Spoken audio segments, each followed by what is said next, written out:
大家好，欢迎大家来到国际培训大咖五十谈，我是顾立民。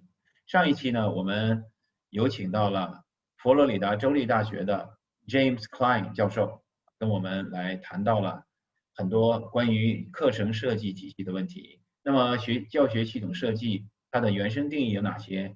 还有呢，我们的在我们的这个佛罗里达州立大学里面，在他这个系里面，他是系主任。那么有这么多非常有名的里程碑式的人物，包括Dr. Bob Garnett 呀，这个 Leslie Briggs，太多太多的这样的人物。那么他们怎么样去把它传承下去，把这些光荣的传统传承下去？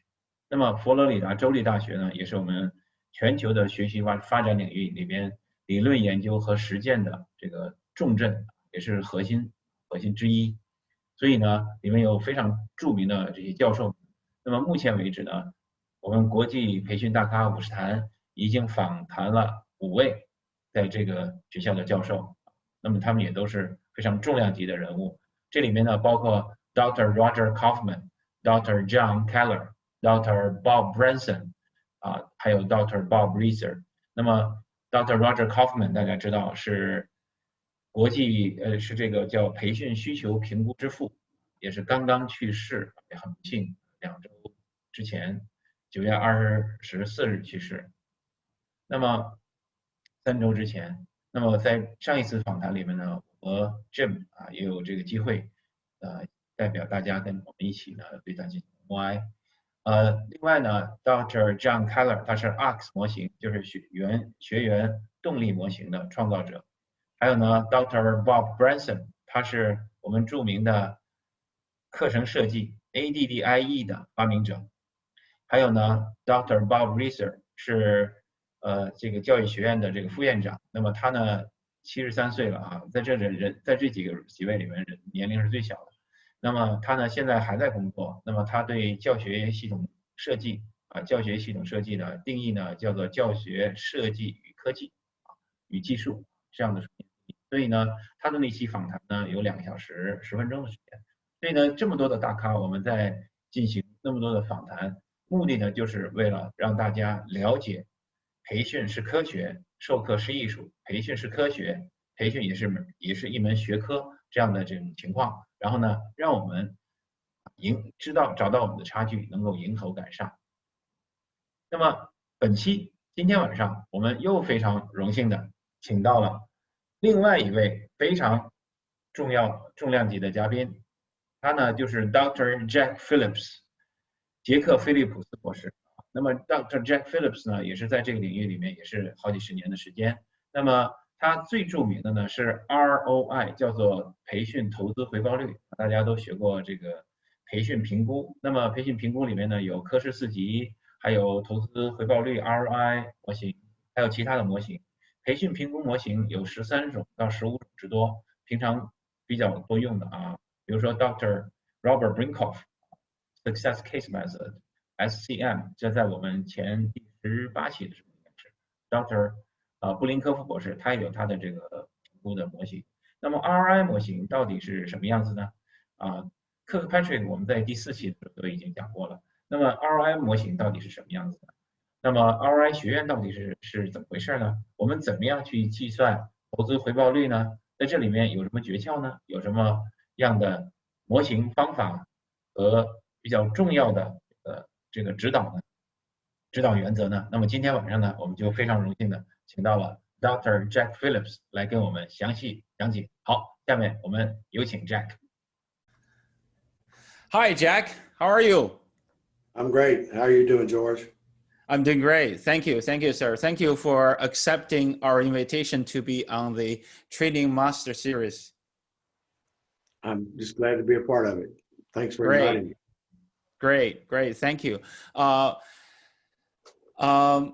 Jack, we have known each other for also for many years, and I know, and everybody knows that you are an expert of evaluating training, especially on ROI, return on investment. But before we go into the details, and then first of all, will you please, just for our audience, will you please introduce yourself?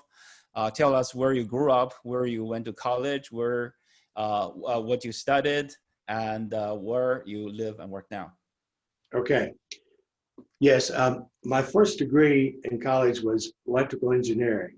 So I got a degree in electrical engineering. Started to work as an engineer for a short period of time, but then quickly moved into the training and development area. This was at a company called Lockheed. It's called Lockheed Martin now. Oh, yeah. And so that equipped me to teach engineers and teach technical training. Subsequently, finished the degree in math and physics. And that was good because that's a good fundamental background in the technical areas to have physics and math. And then later got a master's degree in statistics. It was called Master of Decision Science. And at the time, I was actually teaching some courses in statistics, and it really helped connect the two. And then my PhD later is in human resource management.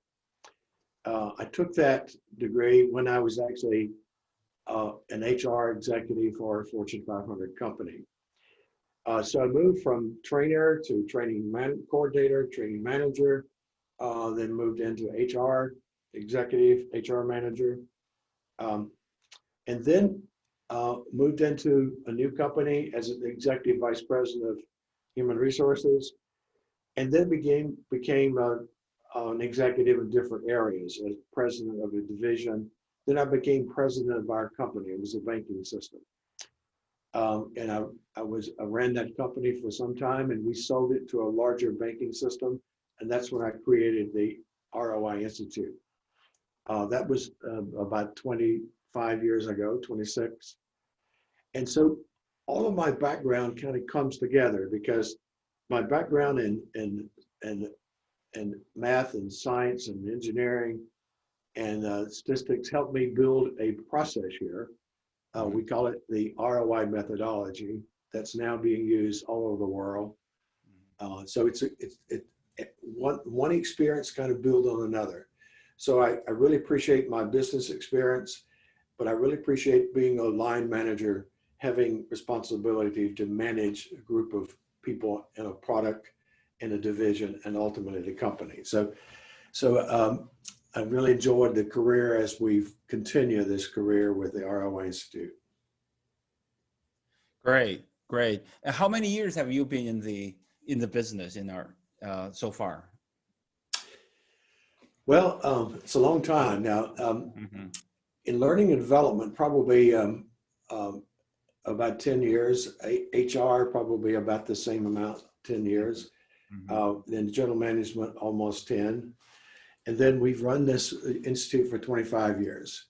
In the institute, we basically teach people how to measure the success of their program. We'll actually do that for them. So we're consulting, we're teaching, we also write, or we write a lot. We speak to groups, and we do research about the status of measurement in a particular area like learning and development. So it's a lot of years when you add all that up, but still going, still busy, as I've always been. Right. And how many books have you published or co-authored in total so far? It's over 130 now. It's too many probably.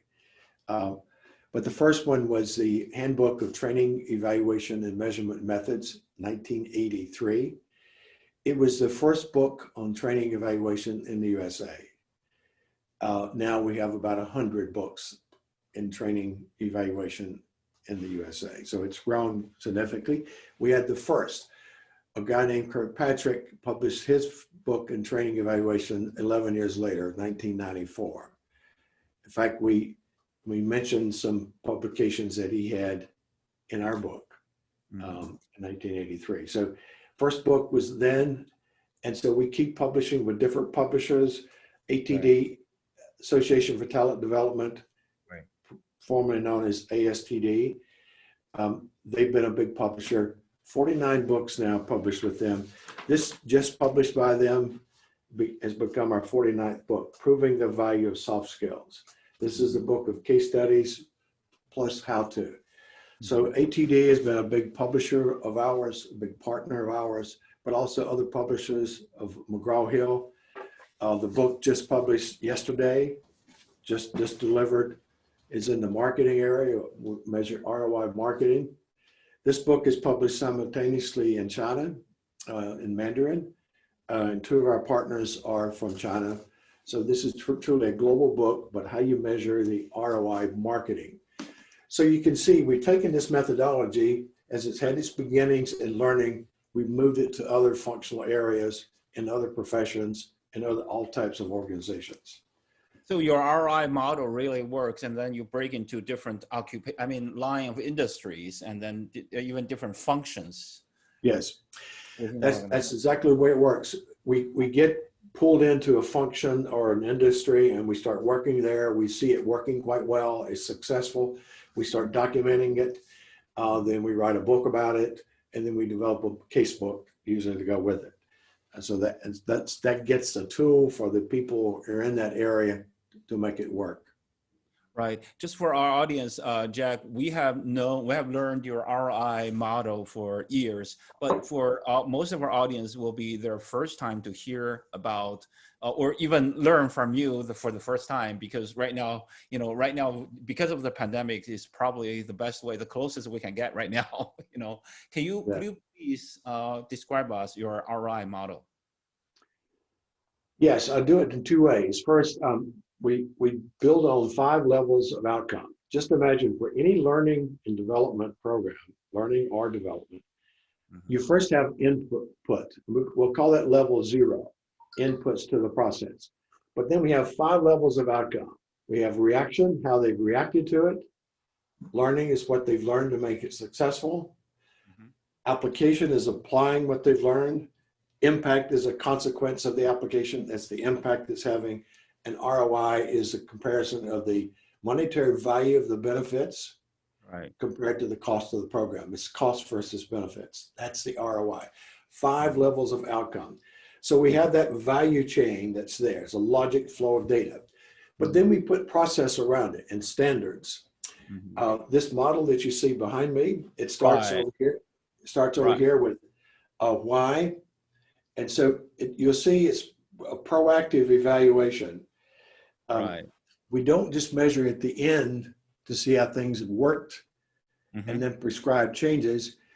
We bring the concept of evaluation into the beginning and say, okay, why you want to do this program? Is this the right solution? Is this, do you have objectives all the way to the impact level? So you put this process. So the ROI methodology is based on those 5 levels of outcome, but a logic process that you see behind me that gives you a systematic way of doing that. A guy named Deming a long time ago says, if you can't describe what you do in a process, then you don't know what you're doing. And so it takes a process to make it work. And that's what you see there. Yeah, I see this model a lot of places, and this is one of your books, The Value of Learning, that you co-authored with Jack Phillips, and those you co-authored with her, and this is the model that you're describing about. Is that right? Yes, that's it. Yep, great, because these 5 levels, and it's not 5 levels, but what we always find out that there is a level 0, the inputs. So tell us why there's a level 0 there. Yeah. Well, it's because there is an input. The level 0 is the number of people you've got in your training. Right. It's also the time that they're involved, and it's the cost of it. See, that's the input to the process. We have people, time, cost. And we put it in here because we sometimes mistakenly think that's contribution. See, someone might ask us, so what was our contribution from learning and development last month or last quarter or last year?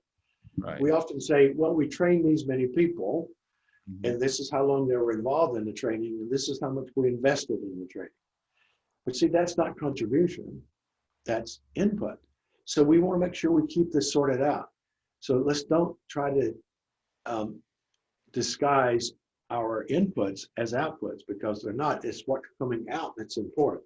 And that starts with reaction, and then goes to learning, to application, impact, ROI.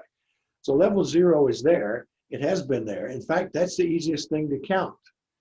And that's why so people count it all the time and report that as success. But it's not. It's just say we're investing. It's interesting because we see this kind of dilemma in other places. One of our books is called The Value of Innovation. Here, it's innovation. And what we find in innovation is that we have our input in innovation. That's the research and development, how much we invest in R&D, research and development. We used to think that that would translate into innovation. So the stock market would invest more in a company that was investing more in R&D. But then they realized not necessarily is that true anymore. There's not that correlation. There's too many things that can break down. Just investing doesn't mean you've got impact. And the same is true with learning and development. Just because we have people in the classroom or at the keyboard, we're spending money on them and they're investing time in that doesn't mean we'll have success. There's so many things along the way that can get in the way. And that's what we'll be talking about that, I'm sure, as we go through this process. Right. And then there are, let me just for audience, let me repeat, the level 0 is input objectives, and level 1 is the reaction objectives, level 2 is learning objectives, and then level 3 is application, level 4 is impact, and level 5, of course, is ROI, return on investment. So Jack, could you please tell us a little bit, describe a little bit about from level 1, 2, 3, 4, 5. Yes. Okay, for level 1 is reaction. We want to measure things like, is it relevant to your work? Is it important to your success? Is it something that you will actually use? Is it something you would actually recommend? So that's a powerful reaction. If we have that reaction, we probably have someone who's going to use it later, and that's what we want. And then we measure learning. Learning and reaction go together quite well. See, it's the learning, it often affects the reaction. You see, the more I know, or the more I know how to do, the more I appreciate what I'm learning. So my reaction changes. And so we measure those two together sometimes. Typically at the end of a program, we measure how you reacted to it and the learning that you have. That's important because without the learning, we have no success beyond this. So that's level 2, learning. But then the challenge is to get them to use the learning. These days, that's the important challenge, to make sure people use it, particularly with virtual learning. We see so much virtual learning breaking down because people just don't do what we want them to do. So that's application in our system. They are applying the learning. We don't call it behavior change because behavior change, it really only works if we're doing skills. But sometimes we teach technology and tasks and procedures, which is not really behavior. It's following the process. So we call it application, applying what they've learned. That's important because it can easily break down there and they not use it. So we measure the barriers and enablers as we measure an application, what got in the way and what helped it be successful. Then there's impact. You see, when people do something, there should be a consequence. The consequence we call impact. We don't call that results. It's all results. See, we look at 5 levels of results: reaction, learning, application, impact, ROI. All of that's results. Level 4, we call it impact. It's the impact that we have. It's a consequence of the application. And that's important because that's the measures that executives want to see. That's measures of the system: productivity, quality, incidents, accidents, sales, absenteeism, employee turnover, compliance discrepancies. All of those measures that are already there, that's the impact. So we're connecting learning to impact now at that level 4, impact. But then some people want to see, is it worth it? Was it worth the investment? We spent money on this. Did we get enough out of it? Well, we have to first sort out the effects of the learning on the impact. So we know how much of the impact that we sorted out. We call it isolating the effects of learning from other influences.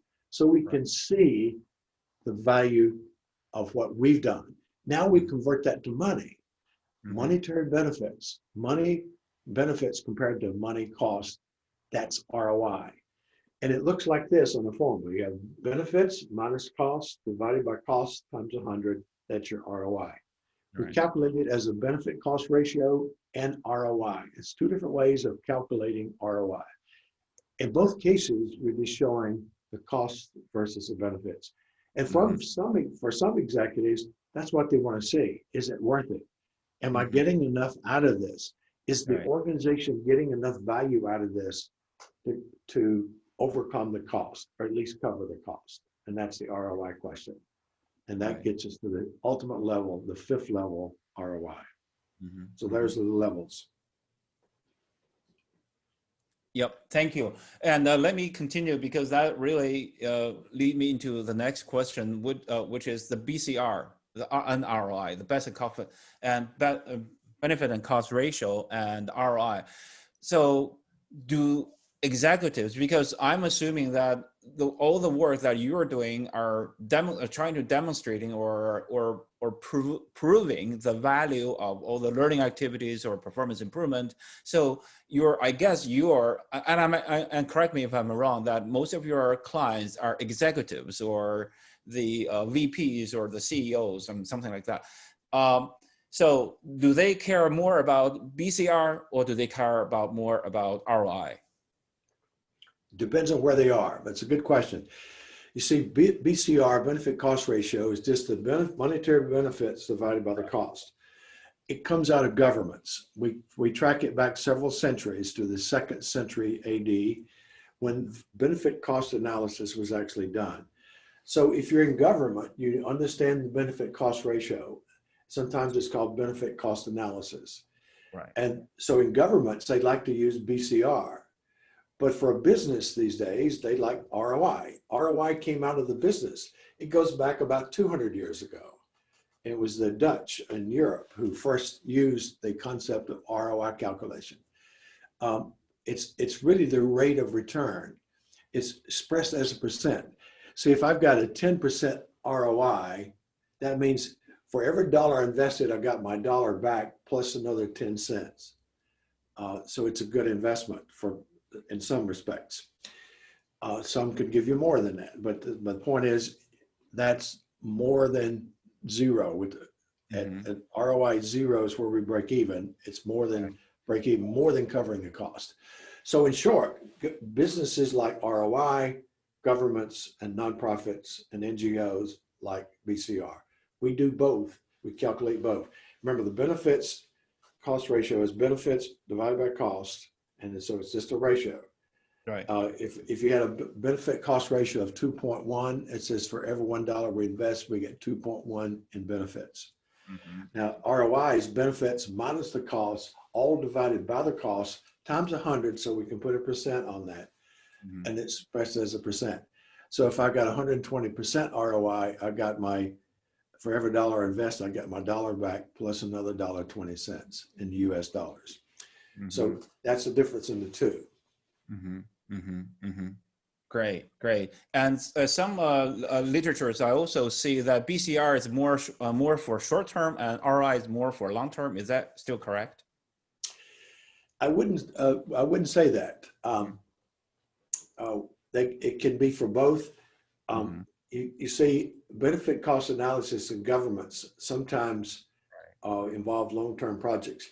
Should we build a dam, for example? Government builds a dam. Somebody does a benefit cost analysis for doing that. Are we building a new highway system? Are we building a new bridge? They use benefit cost analysis a lot of time to decide to do that or not. And so sometimes there are long-term projects there. In businesses, the concept of ROI was used more for long-term projects. It was called capital expenditures, buildings, tools, and equipment. But sometimes it's expenditure, short-term projects. You see, if you think about a company we'll take Boeing, for example. Boeing has aircraft assemblies. They make airplanes. They make them in China as well. They have partnerships there in China. Now, if you look at Boeing's expenditures, probably about 80% of their cost every year would be capital expenditures. Mhm. Excuse me. About 20% of their cost is capital expenditures. Okay. Only about 80% is non-capital. Non-capital would be things like employees. The biggest expense for almost any company is your employees. That's not a capital expense. Mhm. Or marketing. Marketing is not a capital expense. When we talk about all the investment in marketing, this is our most recent book for marketing. It's not capitalized. It is just an expense. So what's happened is executives have said to the finance and accounting team, particularly the chief financial officer, I understand the capital expenditures. We've been doing that a long time, but it's the non-capital that we're concerned about. That other 80% for Boeing, show me the value of the employees, having more employees, or training those employees, or paying those employees. Or show me the value of our marketing that we do, all of our marketing expenses. Those are non-capital expenditures. So in the last 2 decades, we've seen a movement driven by the CFO to place ROI on short-term solutions involving non-capital expenditures, like people, or marketing, new procedures, new processes, new quality systems. Even IT, much of IT these days is not capitalized. It's just an operating expense. So yes, so you can see by history, you see a long-term focus on ROI, but now it's used so much on short-term. We use it in the learning and development space all the time, of course. Most of the learning and development solutions are considered to be short-term projects. We have 1 week of training, 2 weeks of training, 3 weeks of training. That's a short term.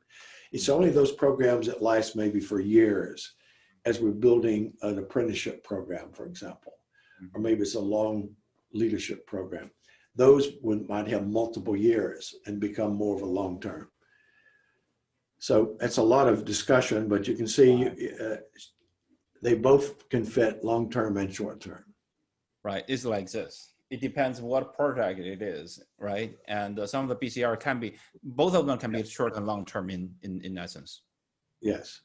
And also, you just mentioned, capital expenses and non-capital expenses, and then that probably make our audience in front of the camera, in front of the cell phones, and a little bit scary, because if we learn how to do ROI, do we have to know a lot of finance or basic finances, financial terms?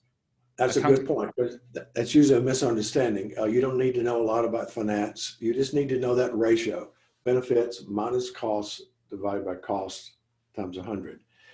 Right. That's something we learned early, so you don't need to know a lot about that. But you have to sometimes go find things. First you want all of the cost of your training. See, sometimes it's not just the cost you're paying, but it's also the time that they're off the work. We want to put some value for that. So we put all of the costs in. So it's understanding costs quite clearly. But we can get some help sometimes from the finance and accounting team. But then to get to the monetary value, we're converting impact data to money. Like sales data is already in money, but we get to the profit. Profit's a value add. If we have too much and too many accidents, you need the cost of an accident if our training is preventing those accidents. Well, the good news is that if it's something that's expensive to the company, someone else has already calculated the cost of it. See, that's now a monetary benefit because we're reducing or avoiding cost of an accident. So it's a cost avoidance. But someone's already done that. It's a matter of trying to find it already done. And again, if it's a measure that matters to us, someone probably has done that already. If it's important, they will already have it. And it's a matter of finding it in the organization. If not, we might find it online these days. What's it costing? For employee turnover, for example, if we don't have a cost for a person leaving unexpectedly and we have to replace them, if we don't have a cost for that, we can go online and look at the cost of employee turnover and probably find a credible number we can use for our particular job group. So So there are different ways to find the data. So you don't really have to know a lot about finance and accounting or math or statistics to get to ROI. We keep it simple. You have to. Yep, that's good. That's a relief. Yes. But yep, thank you, Jack. And I'm so glad that we're talking about return on investment. And you mentioned a couple of times money. And I noted that in your book, a couple places you mentioned the Jack McGuire movie, "Show Me the Money," and then you showed some text, some literature around it, and did very good illustrations and your interpretation in terms of in the ROI system. Yes. This is our book, "Show Me the Money." There you go. Wrote. Yes. Yep.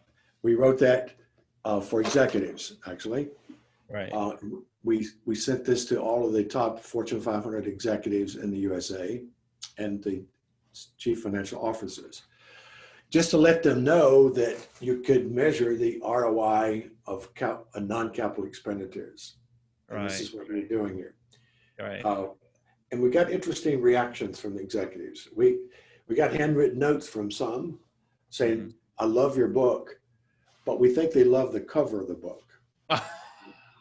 Because this is what they like to say.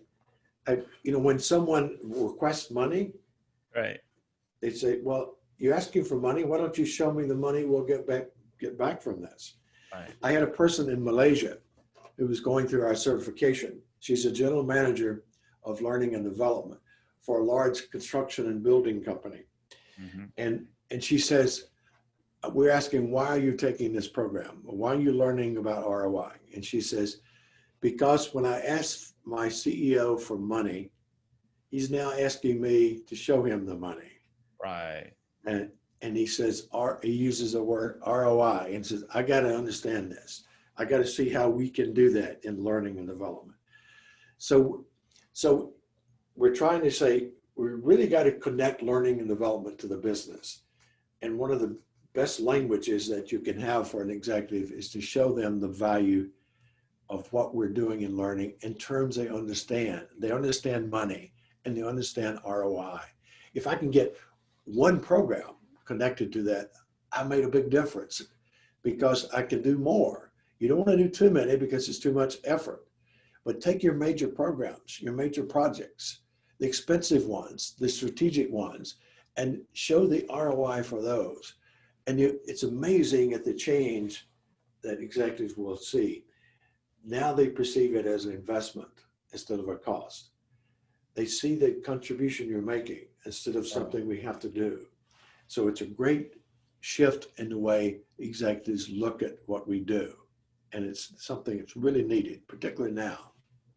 Exactly. Speaking the CEO's language and think in the put the executive's hat on is so important nowadays for all the learning development professionals, because that's where we lack, because I always say that for most of the HR professionals or learning professionals, we stayed at the HR or learning level to indulge in our own little businesses, and that's we're so siloed sometimes, and we try, but learning and HR is a function of in the entire organization. If we do not, our client is the CEOs, so that's, we need to think in their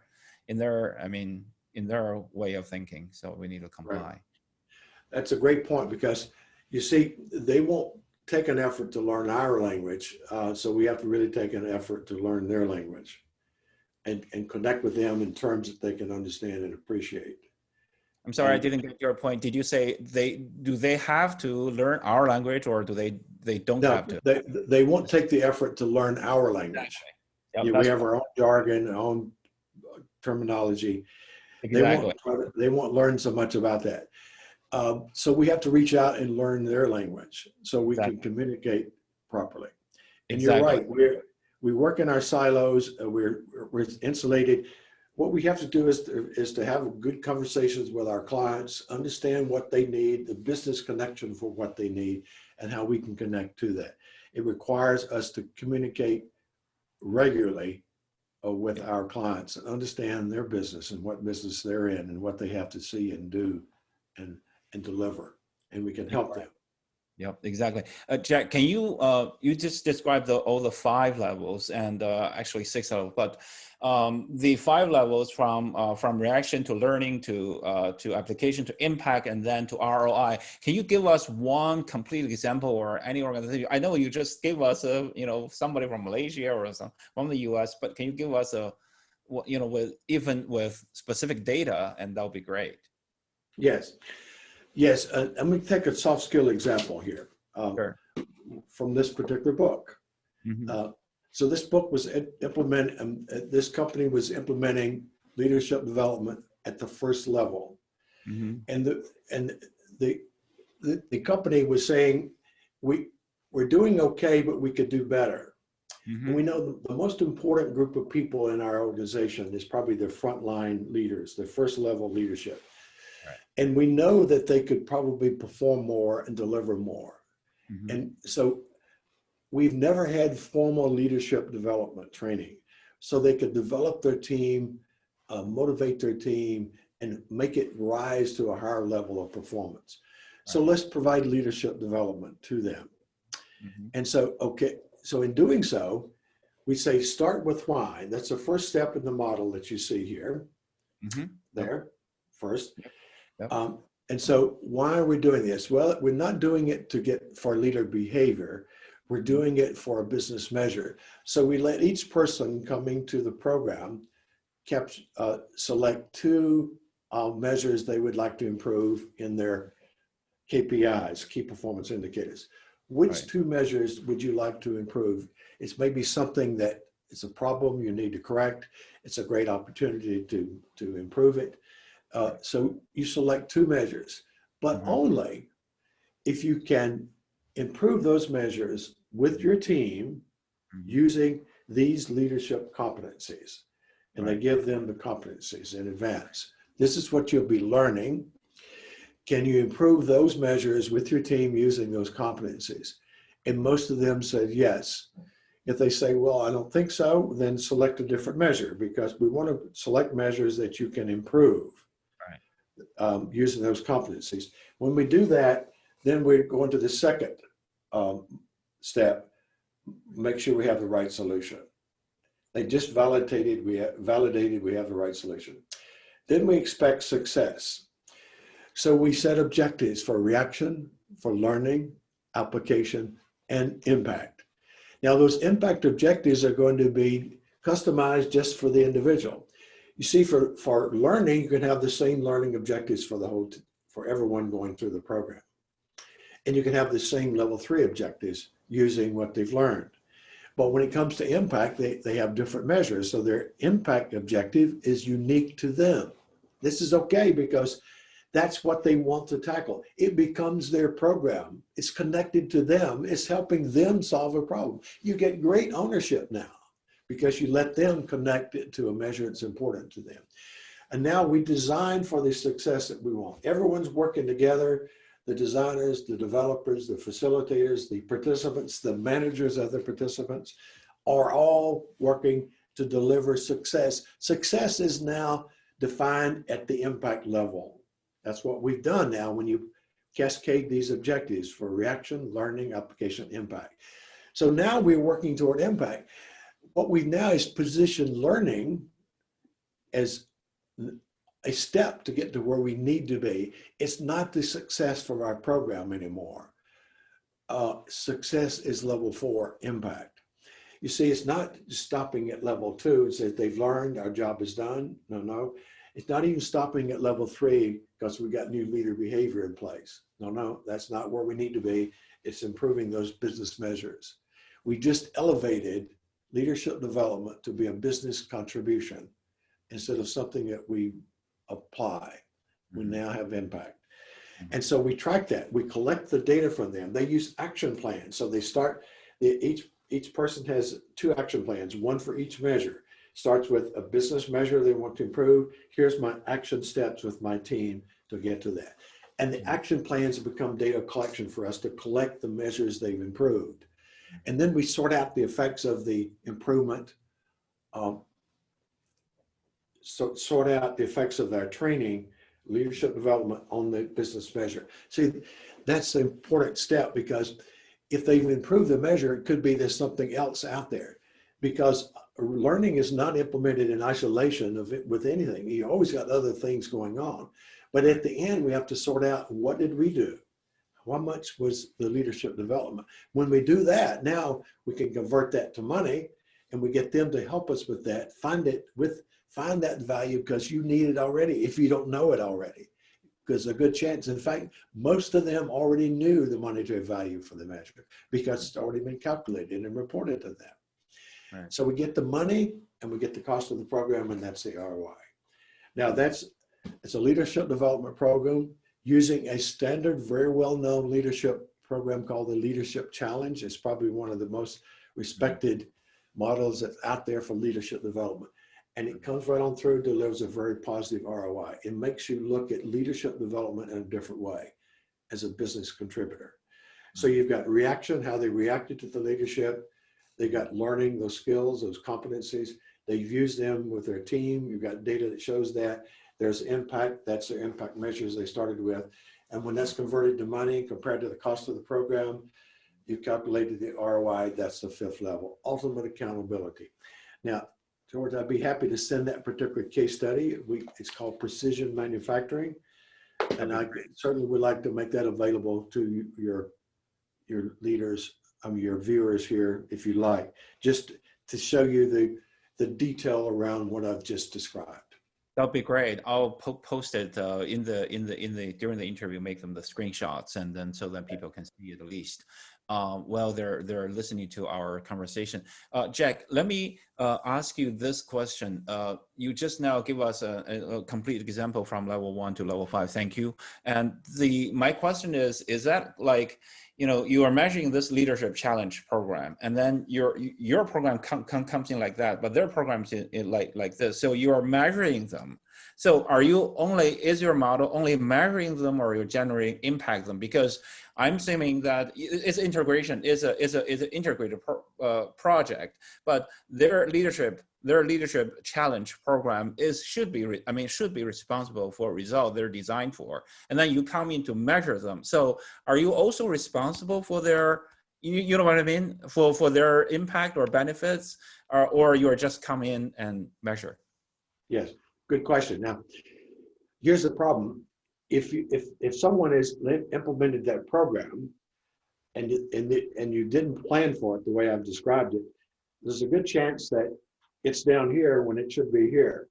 Thank you. So yes, we have that responsibility that you pointed out. We've got to marry those two. You see, the leadership challenge is a solution. These are leadership skills. You got to make sure that this is the right solution to drive those business measure. So you start with why here, the business measure, that's the first thing. Mm-hmm. And then here, the second step is making sure that this is the right solution to drive it. If I know that this solution will drive that business measure that we've identified, I've married them together now, because this is a solution to drive the business measure. And now we're designing to make that happen. We're putting tools and templates in place, action plans for them to use. We're all supporting it. We're all expecting it. We're encouraging it. We're trying to get to the impact. We redefine the success of leadership development to be business, a business contribution, not just behavior. And I say that because for years we've been thinking success of leadership development is the new behaviors in place. And I can tell you from top executives that say, no, that's not the success I need. I need the results from that behavior. I need the impact that comes from that behavior. That's what we need. So we have to look at learning. The success of learning doesn't occur when we've learned. That's only a step to get to where we need to be. Success occurs when we have impact. And this is a big jolt for us, because if you're an instructional system designer, you're thinking, my job is done if they've learned. Or if you're a facilitator, you're thinking, my job is done when they've learned. And we say, your part might be done, but the program's success is not yet achieved until they use it.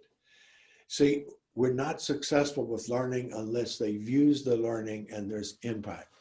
And that's a dramatic shift in the way we think about this. It's simple in a way. It's just the executive who funds this says, your success does not occur at the learning center. It occurs on the job where you use this, and there's an impact that goes with it. That's your funder. The people give you data saying you're not successful until you get there. So we've got to make sure we design for that. So yes, we got to take a solution and marry it to the business and make sure that it drives the business.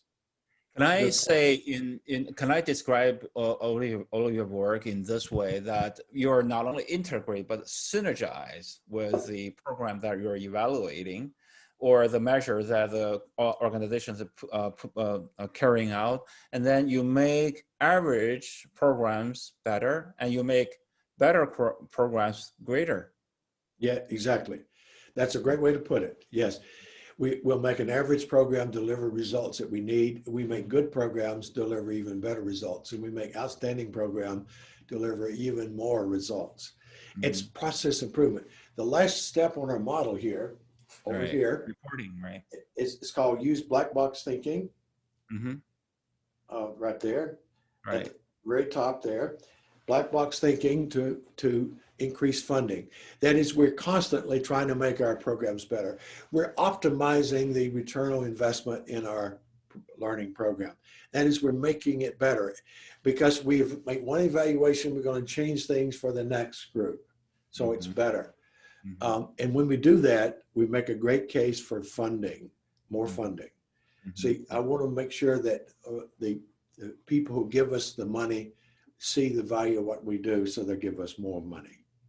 And that's a critical thing, particularly with the pandemic and the post-pandemic era. We've really got to show the value of what we do in ways that they can appreciate and understand. And that ROI is something they all understand. Exactly, especially during the pandemic. And then it changes everything. So thank you, Jack, for explaining to us all of that. And I do have other questions, but I do want to come back to the original question that, RI is very well known in the, I was on the IBS TPI board, and I also work on the evaluation standards, and we did some research. The most widely or frequently used evaluation model, as you mentioned, like there are so many challenges with so many models, evaluation models, and there are like 13 to 15, most frequently used models in training or learning evaluation, and of course the one that a lot of people know is the Kirkpatrick 4 levels.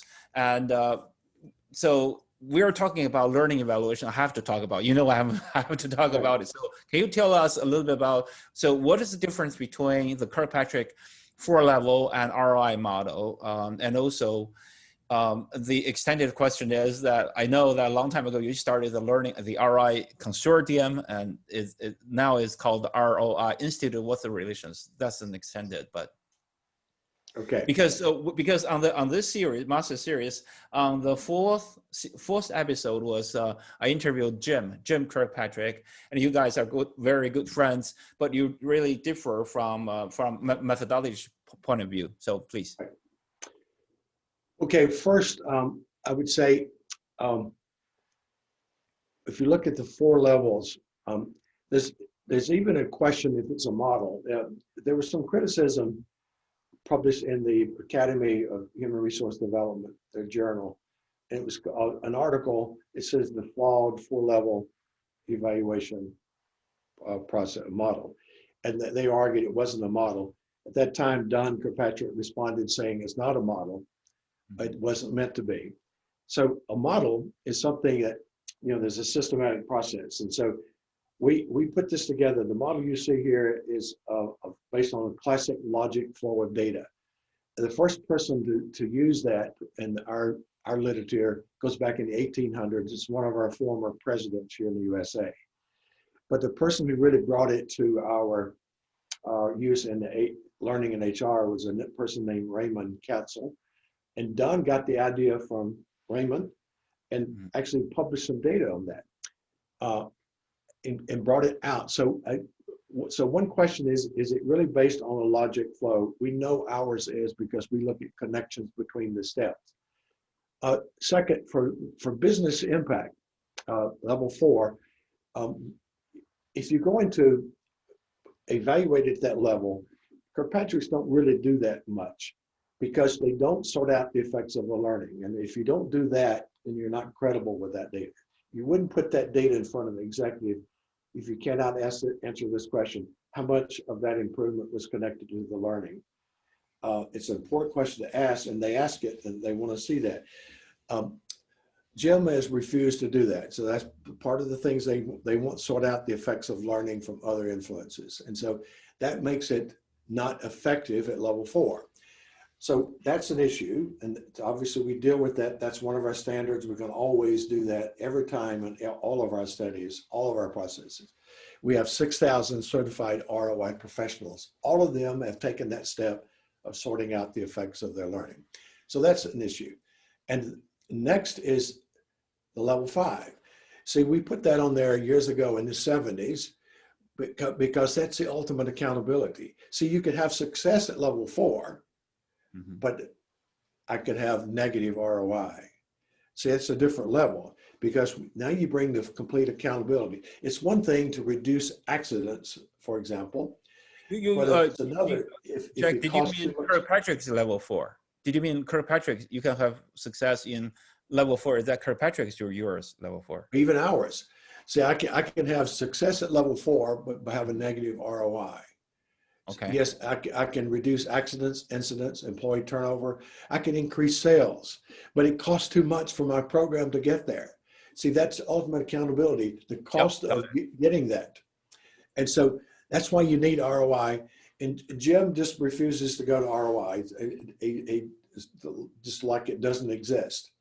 It does, and it's there every day. We make our own decisions around ROI. When we buy anything, we're looking at what am I getting out of this versus what's it costing me. You do a mental comparison. This is a way to put structure around it using finance and accounting formulas there to get there. So we put the 5th level. We also have standards. We have standards from the very beginning of this process. And the standards are voted on by the users. And we have 12 standards. You see them listed here on the screen. They're in our materials. Those are our standards to make it work. So I think that's the difference. It's a process. Theirs probably is not. It's a model. Theirs probably really not. And they really don't work in level 4. Our strength is level 4. And next, our strength is level 5. They don't go to level 5, and they don't operate through standards that are conservative, that would be CEO and CFO friendly, and also professor friendly. Our books are used in 70 universities now as a textbook in their master's and PhD program. It's credible, it's valid, it's reliable. The reason I'm asking this question is because is almost everybody's concern. I mean, by everybody, I mean all the learning and development, because they want to demonstrate the value of training, and they want to, show. And then, as you said, at the last box there, the diamond shape there, like one more budget, the black box. And so that's what everybody wanted at at businesses. So that's why. But I have an extended question: is that ROI consortium still exists, or still replaced by ROI Institute? Is a consortium. I'm not sure I follow the consortium. There was a network.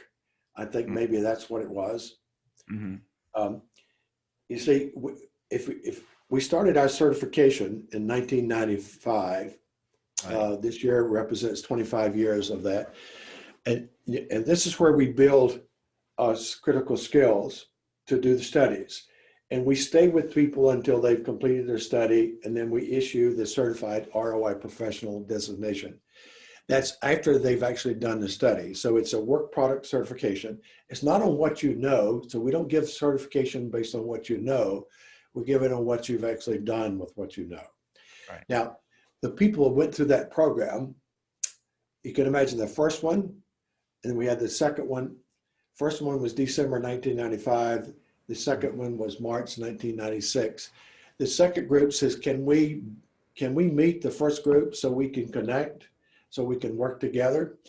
And we said, well, let's do that. And then they met with the next group. So you keep going. There's been 16,000 people now through that process. And so that group formed an organization called the ROI Network. And it actually became a standalone process that we supported, but it has its own board and it has its own leaders. And ASTD at the time, 2004, they acquired it. That network had grown then. It was several thousand people in the network. We were having annual conferences. ATD started having annual ROI conferences.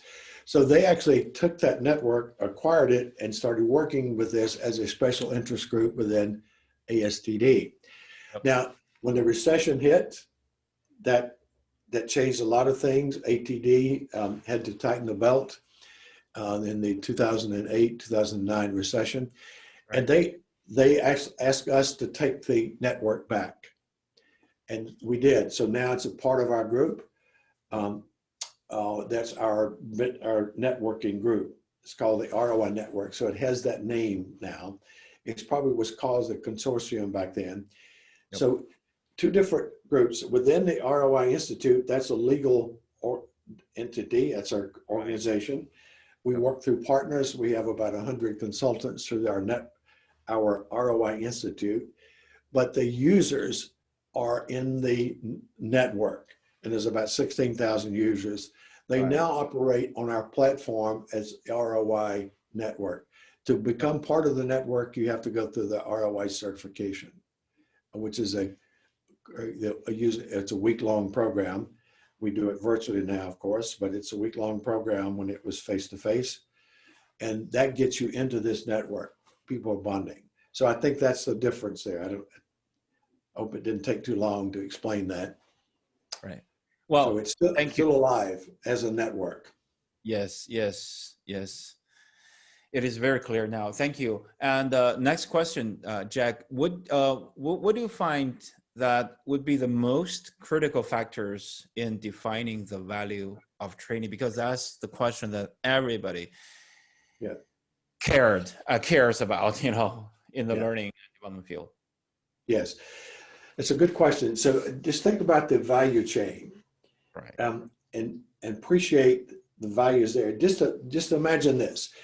Any learning program you've ever organized, ever facilitated, ever taken, any learning program has this chain of value. People react, they learn, they apply, there's impact, and there's ROI. Now, it could be it broke down at some point. They didn't learn. If there's no learning, there's no application. So it would be there or not.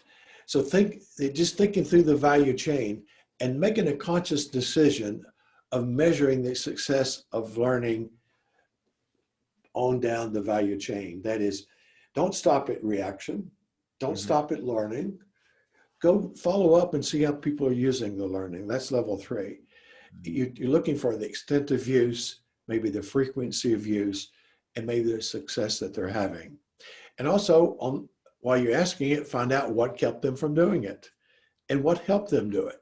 That's the barriers and enablers. You learn so much by doing that, but then to try to push it on to impact. And if you really want to get to impact, that's level 4. That's business connection. Why don't you start with it in mind? So learn to think about in the beginning, why don't we start with the end in mind? See, Stephen Covey taught us that years ago. Is the second habit of the 7 habits. Start with the end in mind. A person named Simon Sinek says, start with why, the business connection.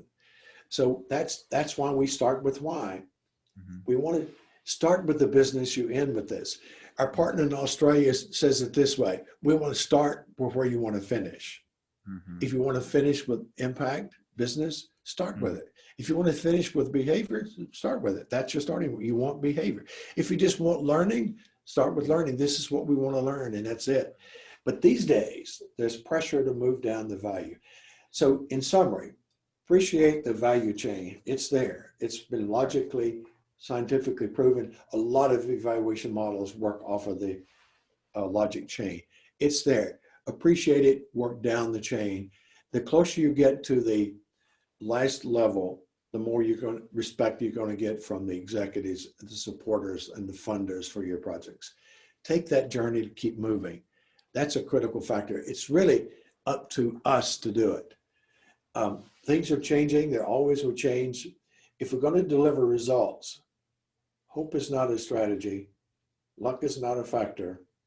And doing nothing is not an option. We got to do something to make sure that we protect this great investment of learning. Exactly. It's important, it's needed, it's necessary, and it can be a big contributor. We just need to show how it can contribute, and we don't do that very well. Right. In the past. In the past. We are now. We're making progress. We're making a lot of progress. It's just, it's been slow to come. But yeah, I do believe that the reason I'm asking this question, Jack, is because I always consider that what you have been doing, what you and Patty have been doing, is that you're almost like not only on ROI, you're doing, and correct me if I'm wrong, you're doing performance consulting projects, performance improvement project. Is that right? How do you define it? Right. I mean, yes, how do you describe it? Exactly. In fact, we turn into performance consultants. You see, one of our books we co-authored with Jim and Dana Robinson, Performance Consulting. Right. So we joined them on the third edition of this book. Yep. We realize that when we tackle what we're doing here, we become performance consultants. Maybe not by job title, but by role. In the beginning, as we connect our program, our proposed program to the business, as we make sure we have the right solution, and we define success with those objectives, we're really becoming performance consultants. And then as you go through the process and we collect data and we analyze that data, our focus is on making it credible. We become performance consultants on the end of it, on those parts of the process. You see, on that model behind me, you see, make it credible, make it credible, make it credible, make it credible. All of those around the analysis, you have to make it very credible. So the people who are the critics and people who will be examining our results, like even the chief financial officer, it has to be credible in their minds. Otherwise, we're wasting our time. So we really are all performance consultants. We did a webinar just recently with HRDQ in their webinar series, and it was the title, "We Are All Performance Consultants." And it's based on this work, good work by Jim and Dana. We add to that, and it's really, it shows you how we all connect here trying to do the same thing. So I appreciate you bringing this up. Yep, great. Because Dana and Jim, I mean the Robinsons, are also one of my models earlier. I have their first version, the yellow and red cover, but now it's Yes. all stripes. That's their first edition about 20 years ago. That was 1999, I believe, and I still have that version. And they are also on my interview list. Yes. So yes, the they Robinsons. retired. We got them out of retirement long enough to write this book and for them to work a little bit more. Right. But now they're retired. But I think they'd love to talk with you. But they're doing well. Jim turns 90 in April, so he's 90? getting 90. Wow. And we'll be there to help celebrate that birthday. Great. Are they in I believe they live in San Diego. Are they? They live Raleigh, North Carolina. Oh, north. Oh, they're in the East Coast. Okay. Yes. Oh, yeah. Anyway, that's great. Wow. If you can mention this program to them, because I wrote them an email. That'd be great. That'd be great, Jack. Because I wrote them an email just yesterday. I found their email and then I just wrote to them. I haven't got the response yet because they probably don't know me. But if you can make the introduction, that'd be great. I will. I think they would love to do this. You bet. This is great. Thank you, Jack. My hat off. Yes. Yeah. And so my one most important question, Jack, I know we have a long list of questions and this interview can go on for another 2 days, but I do have to observe your time. So one most critical question is, the ROI model is, what we call it, very sexy, very, very follow through, everything follow through.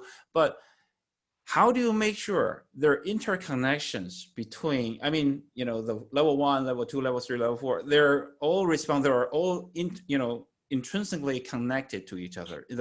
They're interrelated. Right. The needs. Right. How do you define the needs? Because the needs at the very beginning, and then you said at the very beginning that you develop the objectives. And how do you do that? What's your trick? Not approaches to do that, because that's the key. Right. So it's those first 3 steps together here. All right. You've got start with why, connect it to the business, then make it feasible by making sure you have the right solution, and expect success. Those 3 together are very critical intake processes. That's where we become performance consultants. So we look at, how do we get new programs? Is someone requesting them? If so, is that request have a business connection to it? Most of them don't. So we have to do some discussions with the requester.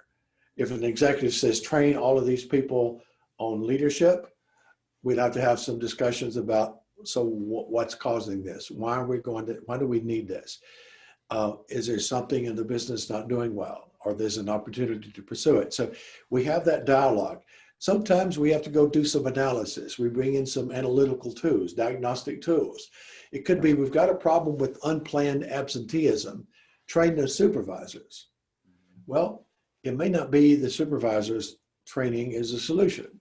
So we'll have to do a little analysis, understanding why people are unexpectedly absent. So we have lots of tools from the performance improvement literature that you're very familiar with, all kinds of brainstorming and problem solving processes, force field analysis, fishbone diagrams. Maybe we do a lot of techniques to help understand what is the right solution. So we'll have to do some work there to make sure we get the right solution to be implemented. And then we expect success by setting the objectives.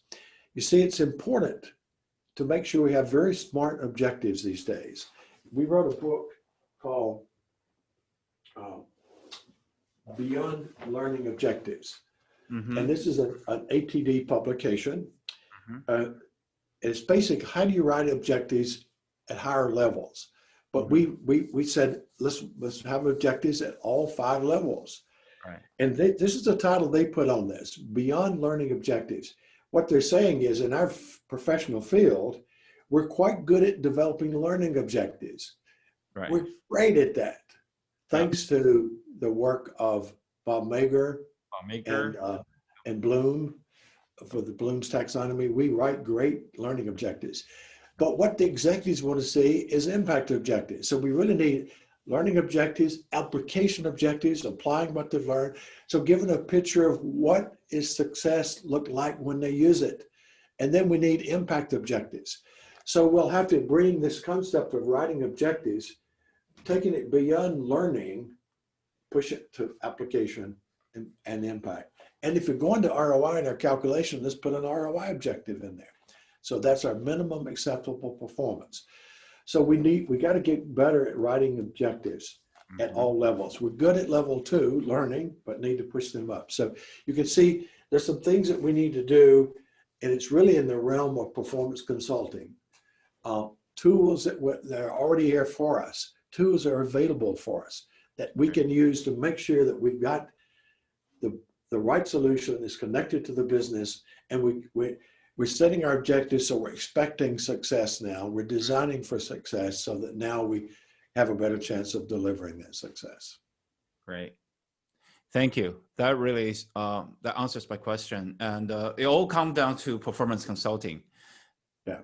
at the very end is a performance Yes. concern. In another sense, all the learning, development, and HR and coaching and everybody fits into the performance, the PI bucket. Yes, it does. And ultimately, as we often say, in terms of ultimate accountability, all roads lead to ROI. That's what people really want to know. If we make any personal purchase, it's the ROI that we're looking for. Am I getting enough out of this to cover the cost of it? Yeah. And we sometimes are afraid to go down that path because we afraid it may be negative for our learning.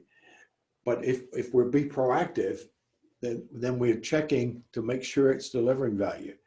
Yep. And we tell our business partner, our business client, hey, we think it's delivering business value, but we're not sure. We're going to check and make sure. Then if it's not, we'd say, now we can change to make it work. Right. So we're afraid it's not working, but if it's not working, it's probably not the content of our program that's causing it not to work.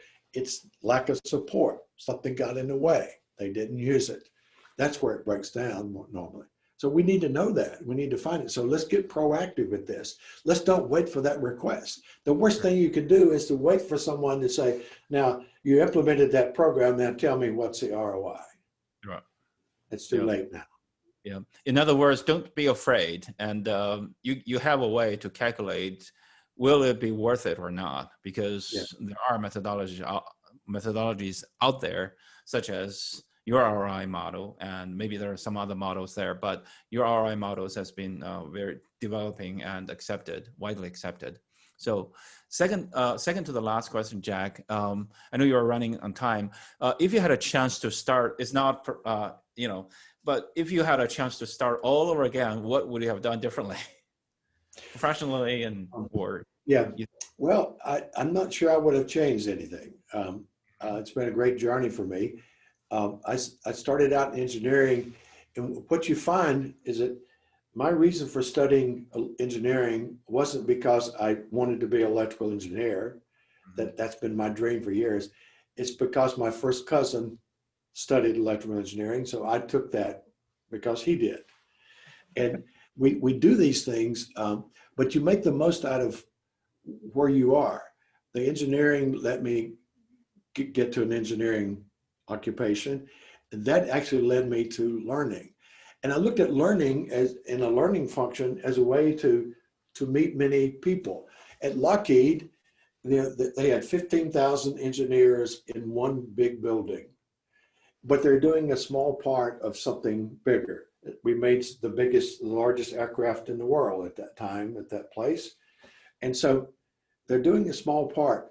Being in the learning function gets you out to everybody, large audiences, large groups of people. You get to have more influence. You can influence so much in the organization, but an engineer can usually only influence what they're doing. So I see learning and development as a way to really connect to the organization. And I went from there to a natural chain up to HR, but I kept saying, I really want to connect to I want to work in the line organization. We supported production, we supported sales. I want to be in that because we've done such a good job over the years of supporting them. And then I went into those areas and really enjoyed working there for the end of my business career. I don't know if I would change anything. It's been a journey. It's making the most of where you are and what you've done. Some people say your engineering degree is probably wasted if you go into HR. And I said, no, because it makes me think logically, and that logical thinking and that accountability a framework that I had already when I moved into HR, I could show the value of HR. The statistics helped me do that. So you don't let any degree waste. You use the best you can to move into what you really want to do. Ultimately, finding your passion for what you like to do, and build expertise in that passion, build experience in that passion, but make sure that there's a good market for what you're doing. And that's what we found, and that's what we have realized. So I don't think I would change much of what I've done, if any. Mm-hmm, mm-hmm. As a closing statement, do you have any advice? You just mentioned a few, but do you have any advice, serious advices to the young practitioners in the developing countries in this field as a whole? Yes. Well, I'm assuming the audience is probably in learning and development. I would say, yes, make the most out of this. In learning and development, in my time with learning and development, I'd always try to do the best I could with what I'm doing and connect to the business.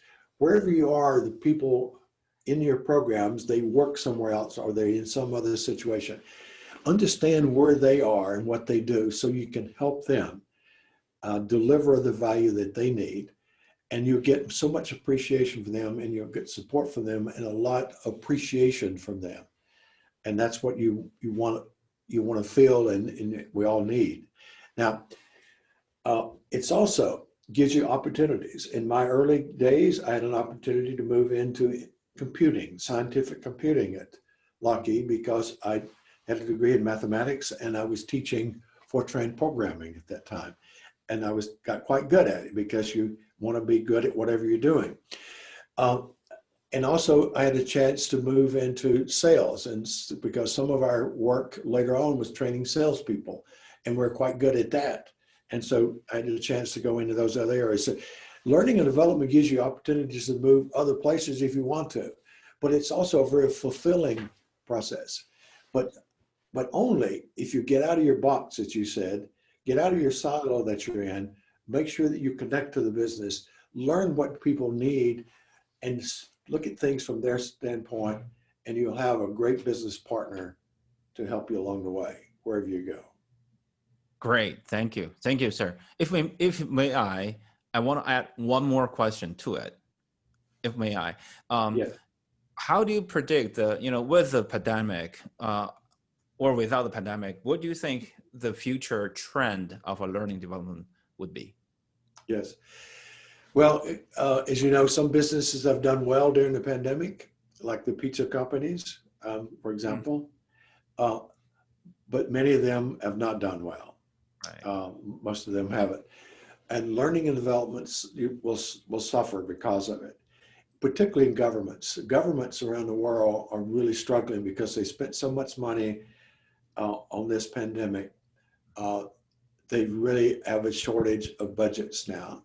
And they can't just raise the taxes, so they have to get more efficient. So that's going to affect learning in the public sector as well. So I'd say what we'll have to do is to do more with less. There'll be more pressure to show the value of what we do. And there's more of a need to forecast the ROI in advance before we do it. See, it could be there's no extra money there. And the only way we get a new program implemented is to show the ROI forecast. That is, we put this in place, you'll get more value out of it than it's costing you. It's a good business decision now. So things will be different. It's going to be tough. You really need this kind of skill set to survive, showing the value of what you do so that learning programs can keep their budgets or at least not have so much budget cuts. When our partner in Egypt tells me in a memo this week that in Egypt, about 90% of the training functions have just cut their budgets completely. They're gone. Wow. And now I don't know what she's basing it on, but she feels that way. She's a very active supplier of training. She sees that going on, and that's horrible to suffer that. But see, we've got to make sure. See, I would doubt that IT budgets have been cut that much. I doubt your quality budgets have been cut that much, or your sales or your marketing budgets have been cut. So why do we get cut so much? And it happens so many times. It's because we don't show our executives the value of what we have. We don't show them that what we have is an investment. So we've got to do that. So the pandemic is brought into focus. You got to have results. You got to show value. Sometimes before, certainly after major projects. Exactly. Thank you. Right on. Thank you. And that really, we started with ROI and then we ended with ROI. I really admire what you do, Jack. Thank you so much, sir. It's good to be here. Thanks for having me with you. Good luck. You bet. Could you please tell to Patty that I'm going to write to her and I'm going to generate a list of questions, and then I would like to be thrilled to have her on as well. Yes, she'll be great. She's a lot more interested than I am. You'll enjoy working with her. You Thank bet. you. All right. You bet. Bye. I'll wait to hear from you about the Robinson. I mean, Dana or Jim. Yes. Thank you. I'll make a connection for you. Thank you. You bet. Thank you. Okay. Stay Bye-bye. safe. Bye-bye. All right. Will do. Same for you. Bye-bye. Bye.